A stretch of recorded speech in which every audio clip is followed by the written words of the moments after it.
The Phantom of the Open, 12A, 106 minutes verdict, well above par rating. Deep Water, 15, 115 minutes verdict, unexpectedly shallow rating. Sir Mark Rylance recently starred in the Netflix satire Don't Look Up, playing the world's third richest man, an eccentric technology tycoon.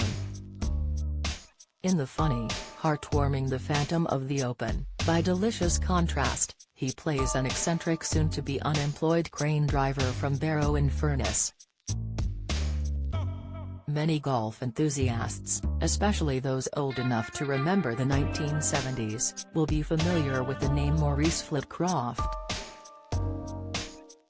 Long before any of us had heard of Eddie the Eagle, he was the embodiment of sporting haplessness, a cheerful fantasist whose dearth of talent was matched by an abundance of hope.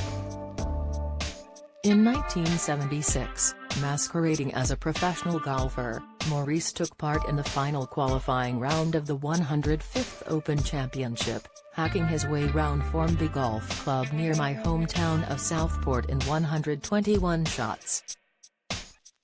That was almost double what a decent pro would be expected to score, but hardly surprising from a man in his mid-40s who had only taken up the game a couple of years earlier, after falling in love with it on television. Craig Roberts' film, scripted by Paddington 2 writer Simon Farnaby and based on his own book, tells Maurice's oddly inspiring story, a classic British underdog tale. It is similar in many ways to another delightful recent film, The Duke. Indeed, if any other actor could have played Maurice as engagingly as Rylance, it might have been Jim Broadbent, whose working-class dreamer in The Duke, Kempton Bunton, was cut from the same cloth. Like The Duke, this film is also a portrait of a family, with the ever-wonderful Sally Hawkins playing Maurice's wife Jean. Identical twins Christian and Jonah Lees play the Flitcrofts' twin sons, who in real life were disco dancing champions, allowing Roberts to add further authentic color to the Saturday Night Fever-era detail. They have an older half-brother, played by Jake Davis, who is climbing the executive ladder at the shipyard where Maurice works and is mortified by his dad's antics. What is especially splendid about those antics, meanwhile, is that they are born not of impishness but the genuine conviction that the Open title, plus the venerable claret jug trophy and £10,000 prize that goes with it, are there for the taking. Maurice reckons golf will be easy to master.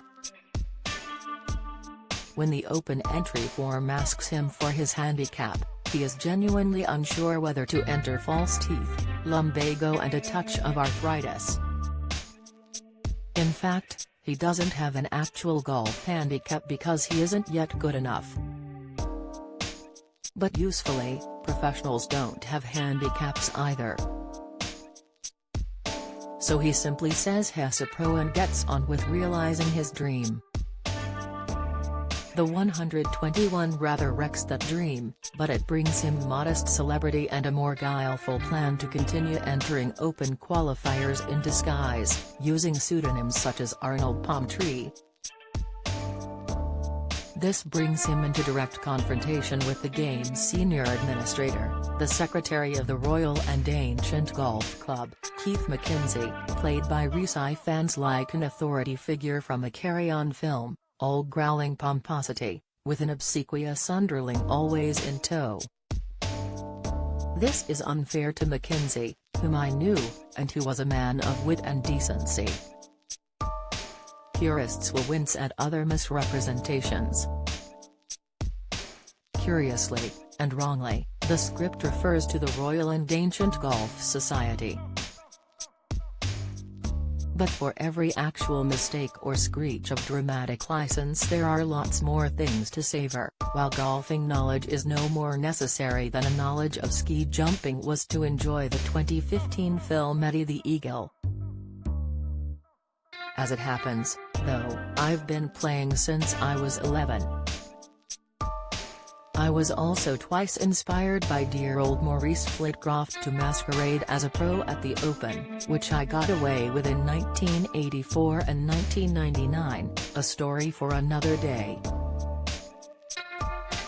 But that's not why I so cherish this film. Rather, it's full of heart and humor, a tonic for these benighted times, and Rylance's performance, more than a little reminiscent of Paul Whitehouse's enthusiastic northerner in The Fast Show, is glorious. The scene when he exposes his diamond-patterned tank top like a warrior baring his chest might even be my favorite cinematic moment of the year so far.